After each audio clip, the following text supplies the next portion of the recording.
Good evening, members, ladies and gentlemen.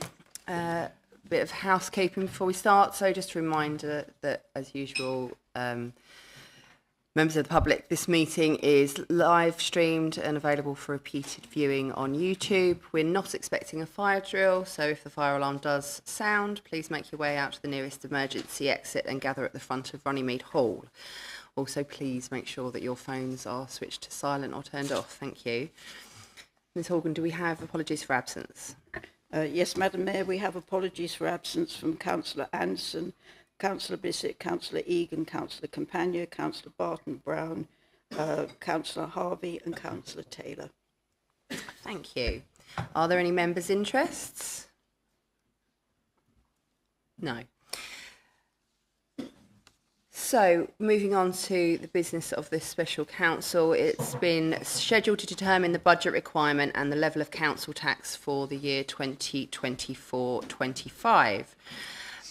Members, can I take this opportunity to make clear that setting the council budget is a matter reserved to council.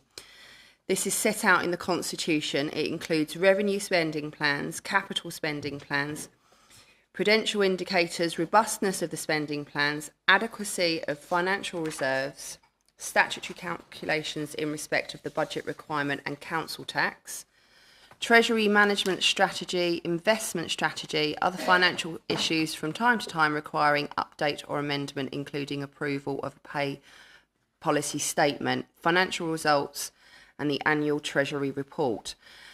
These matters are dealt with in the report before council, which Councillor Mountford will deal with shortly. The housing revenue account and the rent setting is not a matter reserved to council, and this was dealt with by Cabinet this evening. At the Cabinet meeting held earlier this evening, the Cabinet approved the report and recommendations for consideration by this meeting to set the budget. So I will ask Councillor Mountford to please present the report to council. Thank you, Councillor. Thank you, Chair.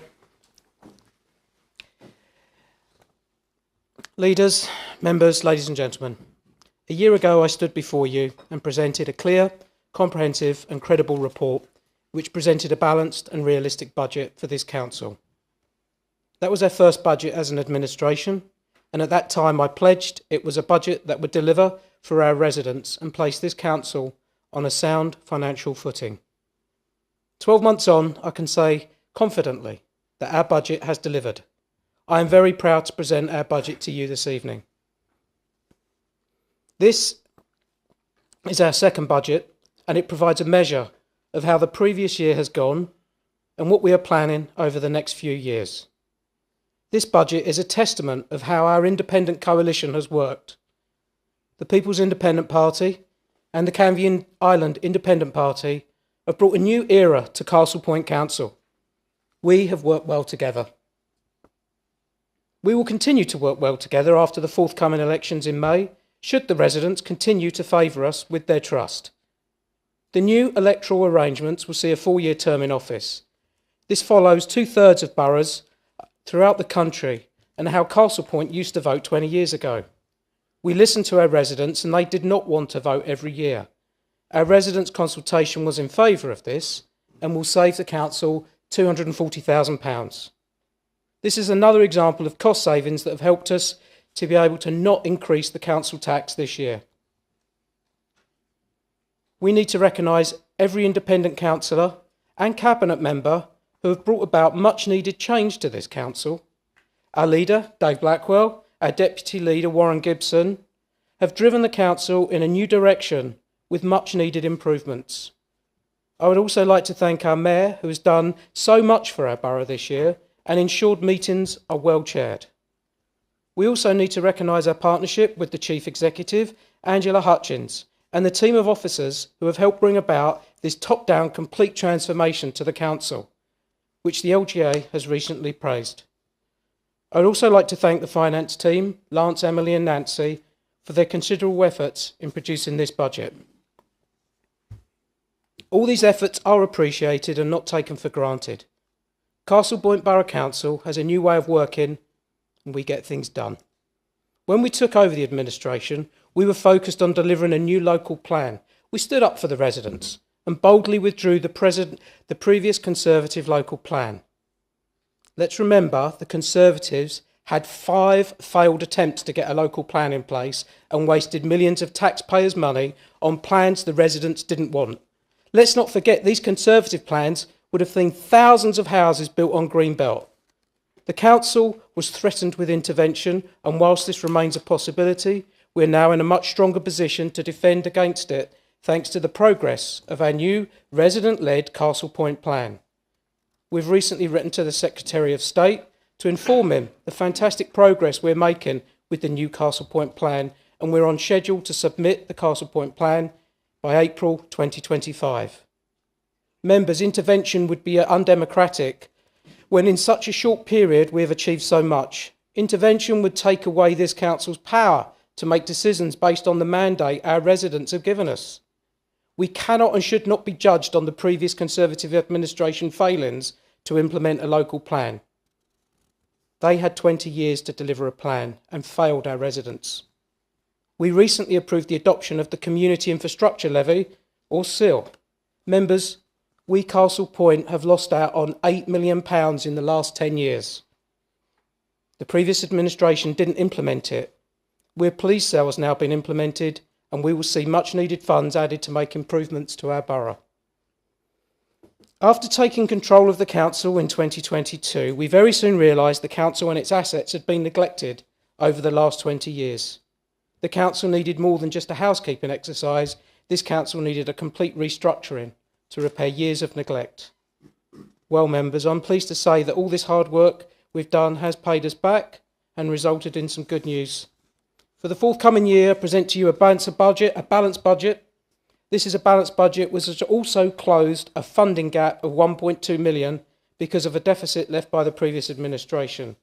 This budget has cuts to services, and it will see improvements in conjunction with the transformation. It has no cuts to services. Apologies. No cuts to services, and will also see improvements in conjunction with the transformation programme.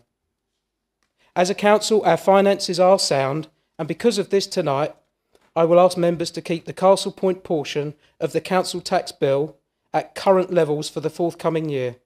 That's 0% tax increase. This will be the first time in almost a decade Castle Point has not increased its council tax. It will be the first time ever it has done so without recourse to government grants to compensate. This will come as a great relief to our residents. We recognise the current cost of living crisis, and we want to pass on these cost savings that we've made.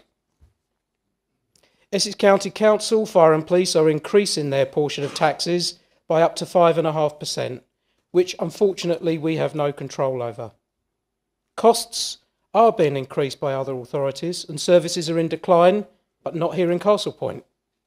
Last year, Essex County Council cut the funding of the Highway Rangers, and we've taken on the cost and absorbed £115,000 to ensure this important service continues in Castle Point. Indeed, it's painfully apparent that Conservative-run Essex County Council is determined to charge our residents more whilst delivering less. The question remains, where does our money go? In 2024-2025, we expect to spend £15.6 million on delivering our services. At £6.3 million, our capital programme is much larger than in recent years.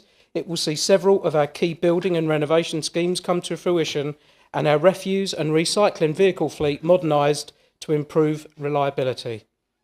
A prime example of our capital investment programme is the allocation of £1.5 million for the paddocks to ensure its future as a much beloved community asset. The £1.5 million investment used earmarked funds that the previous administration had hoarded, deprived a beloved building and community asset of the care it needed and deserved. Our programme of transformation, modernisation and digitalisation is now well underway.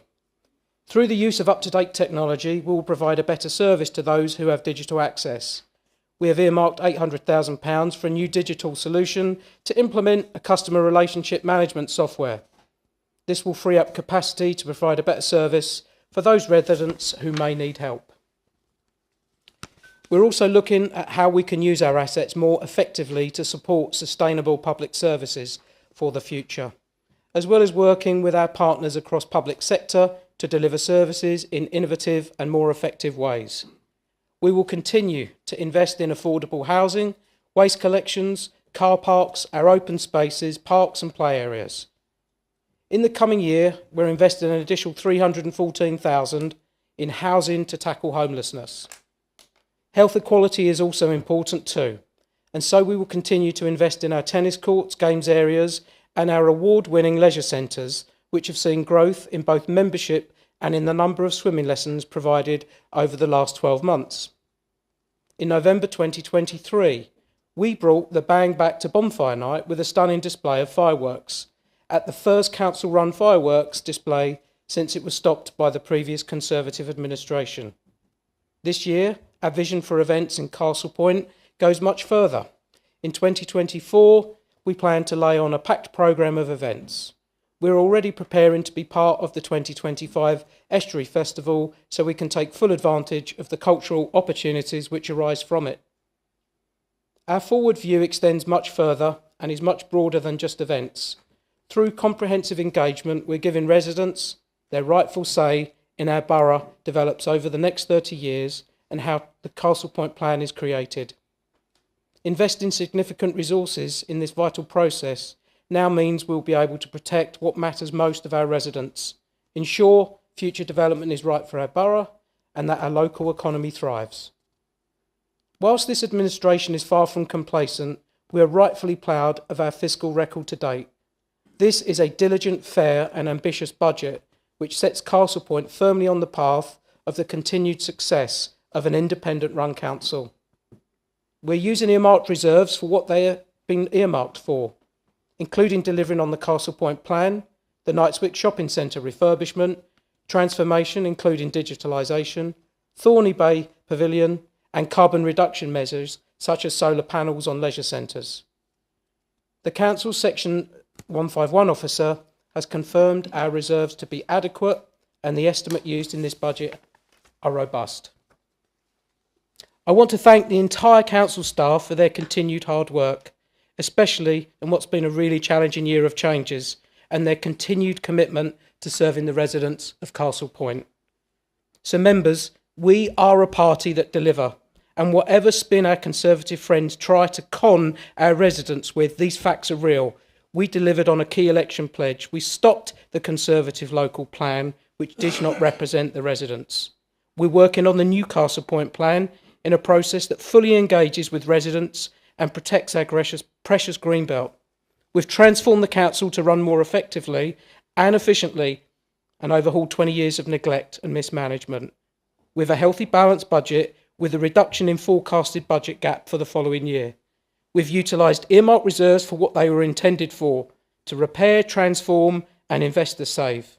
We've increased the general reserve. We are not using the general reserve to fund the tax freeze. Efficiency savings have been realised to reduce running costs and are being passed on to our residents.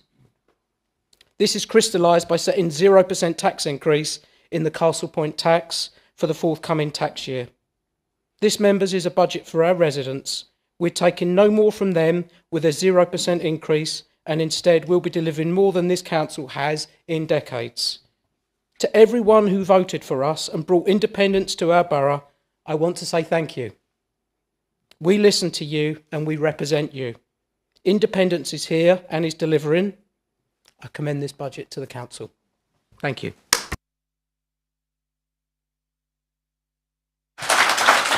Members, please be seated.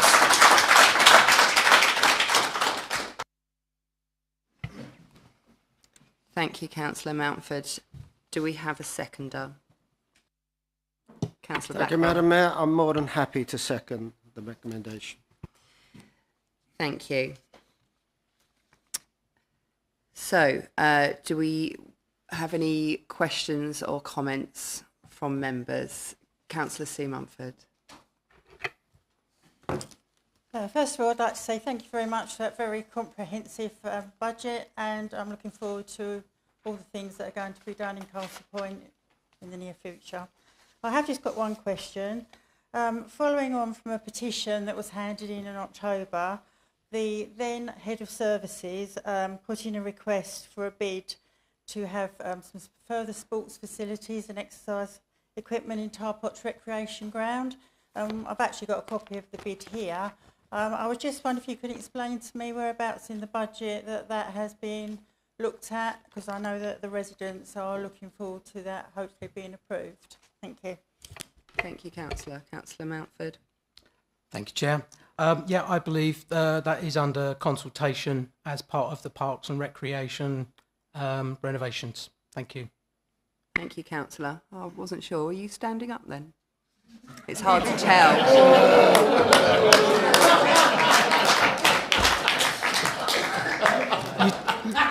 You did warn me, sorry. Thank you. Any further questions? Councillor Blackwell. Thank you, Madam Mayor, and thank you for allowing me to stay seated. Madam Mayor, first of all, I would like to say thanks to Steve for a fantastic speech about the budget and for all the members of the finance. And it hasn't been easy, but I remember when I first became leader and when I went to my room for the first time, there was a nice little note on my desk from the previous leader of the council, which basically said, "I've left you with a balanced budget, don't spoil it," which I found quite funny, to be honest. But you know what? What we've done is more than anybody expected us to do. Everybody kept saying we'll be a coalition of chaos. They'll soon fall apart. Nothing will happen. And you know what? We've worked our butts off, to be honest. And with our new chief executive, we've worked extremely hard. Transformation has been a massive event for this council. It's taken a long, long journey, but we have got some fantastic new members of staff coming in, and this council can only go forward for the better. You know, I just think that listening to Steve, and sometimes you don't realise what you've actually achieved in the short period we've been in here. And I think what comes to light is when we asked the LGA to do a health check of the council to see how we've done. And it's quite gratifying to see that they were quite surprised how much we'd achieved in just a short period of time to turn this council around. So also I'd like to take an opportunity to thank all our wonderful staff we've got, all the new directors and everybody for all the hard work. And let's put it down, it has been hard work. And it's beginning to show. So thank you, everybody. Thank you, Steve. And thank you, all members. Thank you. Thank you, Councillor. And Councillor Skipp. Yes, thank you, Madam Mayor. I'd like to thank Councillor Mumford for his very comprehensive report and for the hard work of the officers in preparing the budget for this year. It's very much appreciated.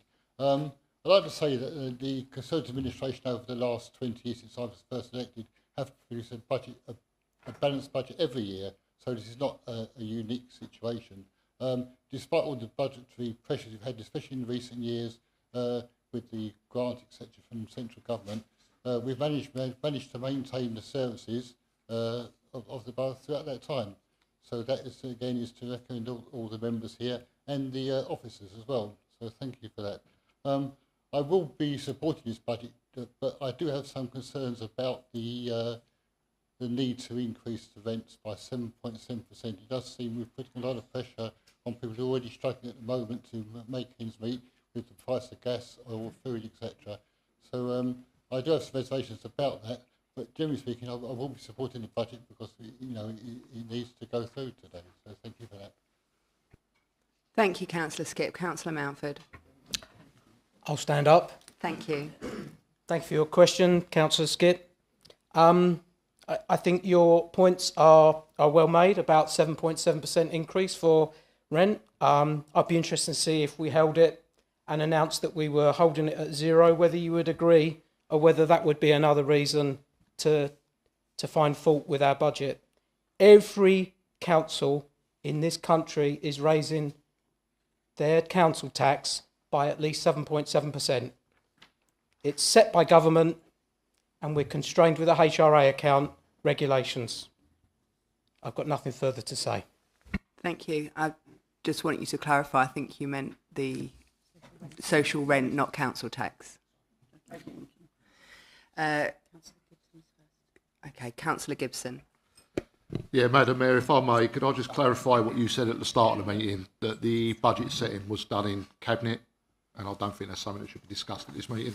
Yes, that was made clear. And Councillor Mrs Thornton. Thank you. We all strive for zero tax rises, and I'm totally in favour if it can be delivered. What I'd like to know is, can you tell us how much residents will benefit weekly by not raising it compared to what it was raised last year? Okay. Councillor Mountford.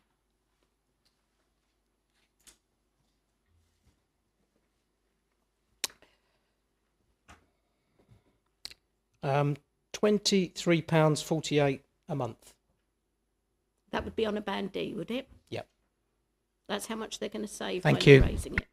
Thank you, Councillor Thornton. Councillor Savage. I wasn't going to stand up because of the excellent job that Steve did, but I'm going to take Mrs Thornton's comment there, a little snipe, and share some other details about what this council has actually done in the last year. Because our friend Mr Sheldon raised the subject of the £140,000, and I'm not going to mention anything more about that, so don't panic. But in a meeting in September 2021, 4 or 5 months after I got elected, and Warren got elected, and Steve got elected, PIP wasn't even in existence when some of these payments were made, had no input into scrutinising them or anything else. We had a meeting with the interim CEO because even though we were Virgin councillors, we decided that we weren't happy with probably 6 or 7 items that this Conservative administration had let slip. Former administration had let slip. One of them was an housing management system payment that was written off. So it's ironic that we're talking about rents. A housing management system, when they paid out something like £514,000 that was just written off. You know, wouldn't that have been better going back to our residents? Section 106 payments, that weren't received. You know, nearly £2 million. Councillor Savage, can I just interject, and can we keep this to the point of the budget? Yeah, it's all to do with the budget, because one of the comments that came out of the residents who were asking about where we spent their money, they said, what are you going to do different?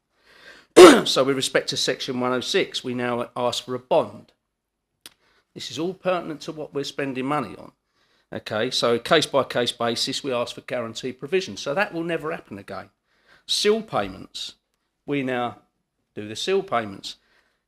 Councillor Jackie Thornton wrote in an email recently that they were stopped from issuing it or advised by officers that they couldn't implement that without a plan in place. We implemented it, saving...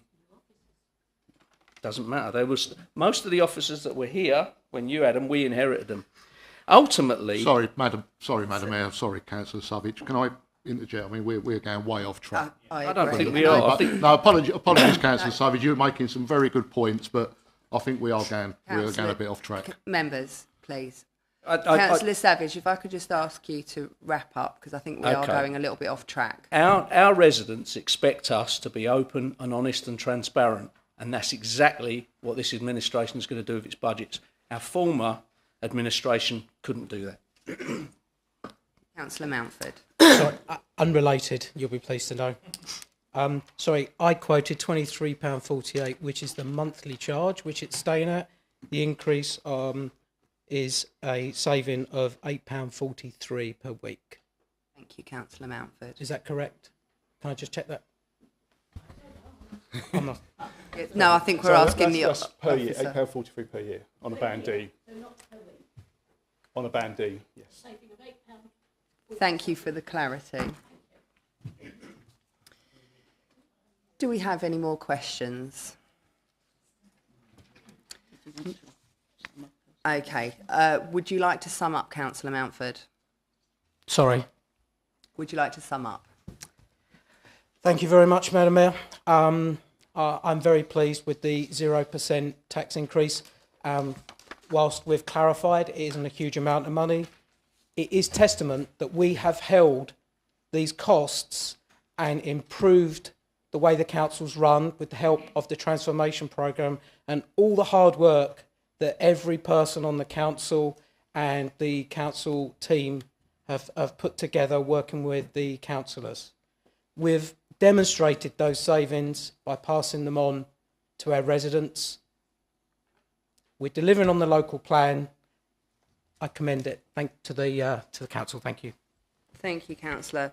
So, members will note from the agenda before us this evening that as a result of the local authorities' standing orders, England Amendment Regulations 2014, voting on the recommendations will be a recorded vote. And I will ask Ms Horgan to take that vote now. Thank you.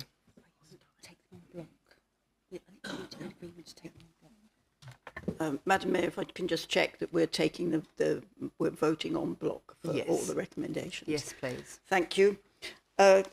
Council, if members would please indicate whether they are for or against the recommendations when I call their name. Councillor Acott. For. Councillor Ainsley. For. Councillor Benson. For. Councillor Bizzle. For. Councillor Blackwell.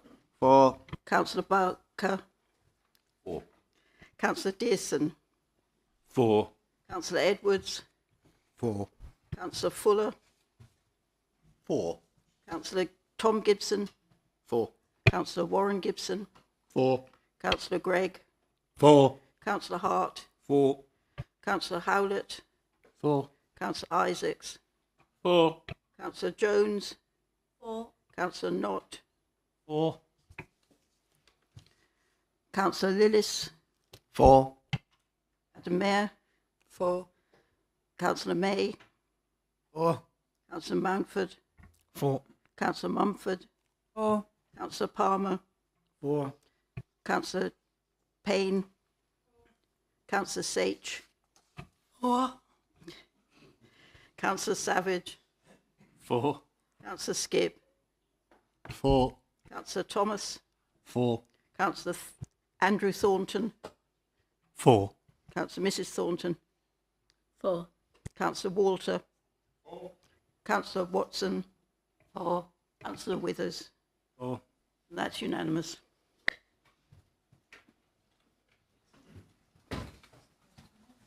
Thank you. So the recommendations are carried.